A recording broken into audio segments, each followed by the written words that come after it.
Hello everyone, सभी मित्रों को मेरा नमस्ते और जय श्री राम। मित्रों, मैं हूं आपका होस्ट और दोस्त डी राज। तो चलिए शुरू करते हैं आज के इस सेशन को बिना किसी देरी के। मित्रों, सबसे पहले जो आपकी दैनिक पाठ्य योजना डायरी है उसके ऊपर ही ऊपर आपको पाठ्य योजना का क्रमांक लगा लेना है, जो भी आपकी पाठ्य योजना का क्रमांक है। उसके पश्चात में मित्रों, आपका जिस विद्यालय में बीएड या बीएसटीसी का डीएलएड का प्रशिक्षण प्रोग्राम चल रहा है उस विद्यालय का आपको नाम लिख देना है, या जिस जगह आप अपनी लेसन प्लान डायरी तैयार कर रहे हैं उस विद्यालय का आपका नाम आ जाएगा। मित्रों, जो भी आपका नाम है, छात्र, अध्यापक, अध्यापिका, तो वो आप नाम लिख दीजिए।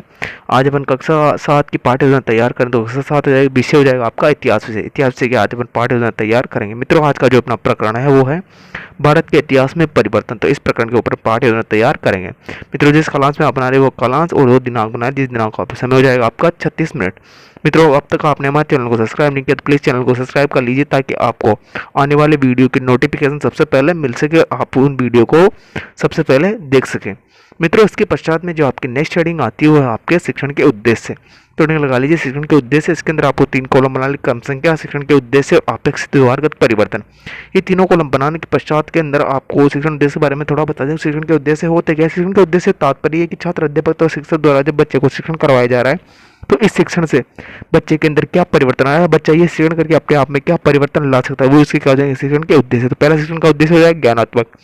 तो ज्ञानात्मक शिक्षण उद्देश्य के कारण बच्चे में जो परिवर्तन हो वो मैंने लिखा दिया, आपको इन सारे परिवर्तनों को आपको लिख लेना है। दूसरा आता है अवबोध। तो अवबोध से संबंधित जो मैंने लिखा है वो सारे लिख लीजिए आप। तीसरा आता है ज्ञानोपयोग, चौथा आता है अभिरुचि और पांचवा आता है अभिवृत्ति और छठवा आता है कौशल। इस प्रकार से आप इन 6 के जो शिक्षण के उद्देश्य मैंने लिखा है, इन 6 के जो शिक्षण के उद्देश्य को ध्यानपूर्वक लिख लीजिएगा। क्रम से कोई परिवर्तन नहीं है, आप चाहे क्रम को उल्टा सीधा भी कर सकते हैं, लेकिन आपको ये जो 6 के जो शिक्षण के उद्देश्य मैंने लिखा है, इन 6 के शिक्षण के उद्देश्य को आपको ध्यानपूर्वक लिख लेना है। मित्रों, ये 6 के जो शिक्षण के उद्देश्य है, इन 6 के शिक्षण के उद्देश्य को लिखने के पश्चात में जो नेक्स्ट हेडिंग आती है उस नेक्स्ट हेडिंग को लिखेंगे आप। वो है आपकी सहायक सामग्री या उद्योतन सामग्री भी आप इसे कर सकते हैं। सहायक सामग्री के अंदर आपका जाएंगे चित्र, चार्ट, मॉडल, जितनी भी सामग्री जो आपकी शिक्षण में सहायता करती है सारी सहायक सामग्री कहलाएगी, जिससे ब्लैक बोर्ड वगैरह, चौक, डस्टर सारी इसमें आ जाएगी।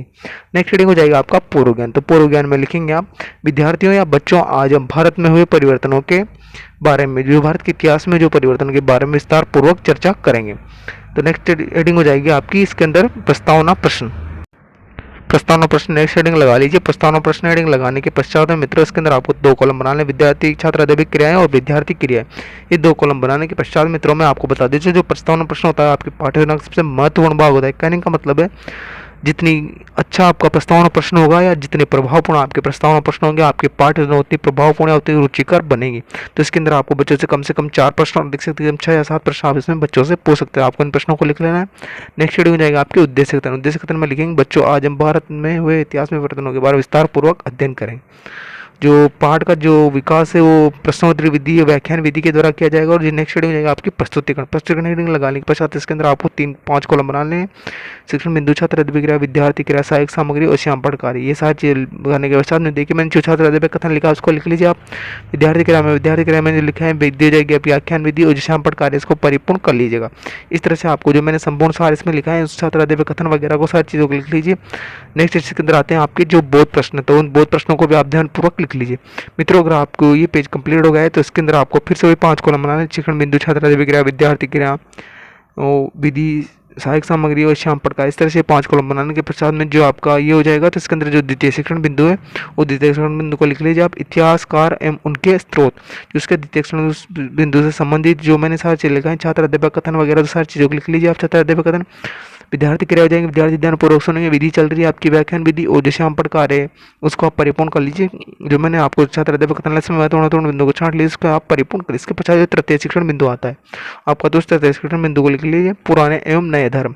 पुराने एवं नए धर्म जो शिक्षण बिंदु लिखा है, इसी संबंध में विकासात्मक प्रश्न लिखा है। इन विकासात्मक प्रश्नों को आप ध्यानपूर्वक लिख लीजिए। जो छात्र अध्यापक कथन में लिखा है, इस छात्र अध्यापक कथन को भी आप इसमें ध्यानपूर्वक लीजिए। इसके संबंधित जो मैंने छात्र अध्यापक क्रिया है उसको लिख लीजिएगा आप। और जो विद्यार्थी क्रिया इसको आप लिख लीजिए। और जो श्यामपढ़ कार्य मैंने लिखा है उस श्यामपढ़ कार्य को आप ध्यानपूर्वक लिख लीजिए। बहुत प्रश्न लिख लीजिए आप। बहुत प्रश्न होते हैं वो छात्र अध्यापक के द्वारा पूछे जाते हैं, इसलिए पूछे जाते हैं ताकि छात्र अध्यापक के द्वारा बच्चों को जो पाठ पढ़ाया जा रहा है, जिस प्रकरण के ऊपर अध्ययन करवाया जा रहा है, उस प्रकरण के ऊपर बच्चों का ध्यान एकाग्रचित्त होकर लगा रहे। कहने का मतलब उनका ध्यान जो पढ़ाए गए प्रकरण से इधर उधर भंग नहीं हो, इस वजह से ये बोध प्रश्न किए जाते हैं। मित्रों, इसके पश्चात ये बोध प्रश्न के पश्चात जो आपकी पाठ्य योजना है वो यहीं पर समाप्त होती है, लेकिन उससे पहले आप कोडिंग लगा लेने मूल्यांकन प्रश्न। जो मूल्यांकन प्रश्न होते हैं वो छात्र अध्यापक के द्वारा पूछे जाते हैं, और इसलिए पूछे जाता है कि उसने जो पाठ बच्चों को पढ़ाया, बच्चों ने सीखा अथवा नहीं सीखा, कितना सीखा, इस बारे में जानकारी के लिए छात्र अध्यापक द्वारा मूल्यांकन प्रश्न किए जाते हैं। मूल्यांकन प्रश्न किसी प्रकार के उसके द्वारा बनाए जा सकते हैं, लघुत्तरात्मक, निबंधात्मक, किसी प्रकार के प्रश्न तैयार किए जा सकते हैं। अंत के अंदर आपको बच्चों को गृह कार्य देना है, गृह कार्य ऐसे देना है ताकि बच्चे उस गृह कार्य घर पे जाकर आसानी से कर सकें। मित्रों, आशा करता हूँ कि आपको वीडियो अच्छा लगा होगा, तो प्लीज़ वीडियो को लाइक करें, शेयर करें और चैनल को सब्सक्राइब करना ना भूलें। Thanks for watching.